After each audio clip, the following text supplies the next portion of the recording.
toujours bien? Bon, avant de commencer, j'aimerais ça que les filles dans la salle qui portent un décolleté plongeant, qu'ils se croisent les bras par-dessus pour que je puisse pas voir. Non, c'est parce que... Y en a-tu? Oui, il y en a, hein. C'est parce que... J'aimerais ça me rappelle toujours que j'aimerais ça, moi aussi, avoir des beaux seins pour porter un beau décolleté. C'est sensuel. Regarde, on voit rien. En plus, je suis allergique au silicone. Puis là où je magasine, il n'y a pas de beau décolleté dans les rayons enfants. Mais ça me rappelle surtout un gars qui m'a dit une fois, « Elles sont où tes boules? » J'ai dit, « Elles sont parties se promener avec ton cerveau. »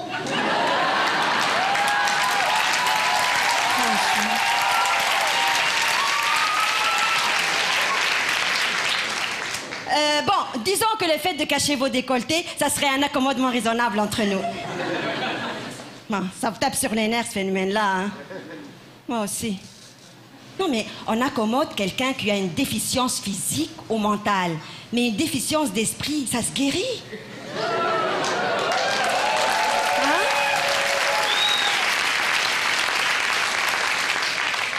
Non, bon, alors, je m'appelle moi, par exemple, je suis pas raisonnable du tout. Mais je suis très accommodante. Alors, je m'appelle Nabila Ben Youssef, mais vous pouvez m'appeler juste Nabila, ça me dérange pas. Moi, ma chum, Nicole, m'appelle Nabila la cochonne, parce que je danse le baladi. Ça me dérange pas non plus. Mais vous trouvez que cette danse est cochonne pour vrai? Hein? Vous trouvez que... Elle est cochonne? Non? Comment elle est? Ah, comment elle est, la danse? Elle est cochonne? Sensuelle. Ben, j'ai dit sensuelle. Elle m'a dit en français, on dit sensuelle. En québécois, on dit cochonne. C'est pour ça qu'il y a de plus en plus de Québécoises qui prennent des cours de baladi? Hein? Non, mais vous trouvez que c'est cochon de bouger comme ça? Et chez nous, on marche comme ça. Et si on va me prendre pour une handicapée, hein? Non, ça fait partie aussi des gestes qu'on utilise en parlant. Par exemple, si un gars qui me plaît pas me fait des avances, je lui réponds « Quoi? Va te faire foutre! »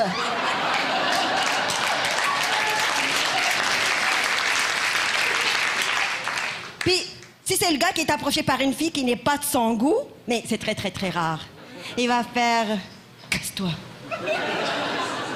Casse-toi, j'ai dit! »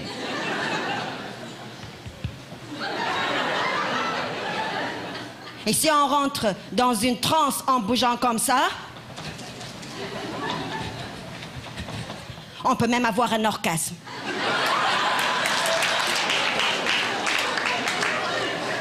Alors, on a fait un échange, moi et Nicole. Moi, je lui donne des cours de baladi, puis elle me donne des cours de diction. C'est parce que c'est très compliqué pour nous, les Arabes, de prononcer les voyelles U, E, OU, qui n'existent pas dans notre alphabet. Ce sont les lettres les plus acrobatiques pour nous. Même si elles sont les plus érotiques. U. Ouh. Non, c'est une torture quand les trois lettres existent dans la même phrase.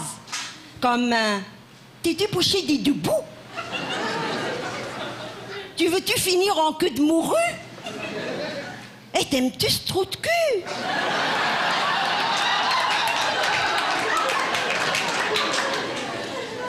Non mais... c'est pareil pour vous autres si vous essayez de prononcer les lettres arabes qui n'existent pas dans l'alphabet français.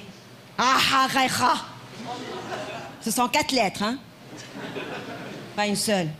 Ce sont les lettres arabes les plus sensuelles. Puis ça fait travailler les abdominaux.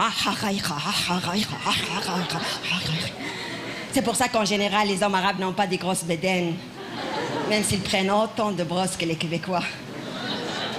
Bon alors, supposons qu'après le spectacle, certains gars parmi vous auront le goût de sortir avec une fille arabe. N'ayez pas peur si, en faisant l'amour, au lieu qu'elle s'exprime avec des...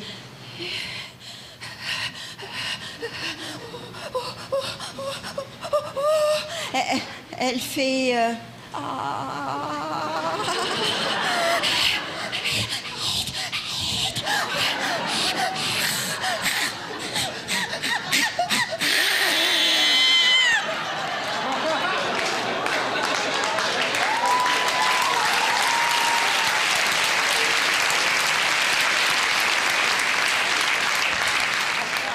Ça veut pas dire qu'elle a mal, hein.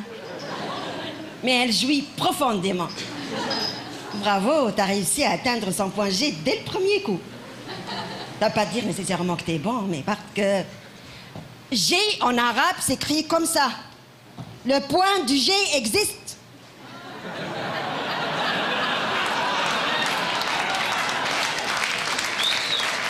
En français, on le cherche encore. Fait que ça prend plus de temps.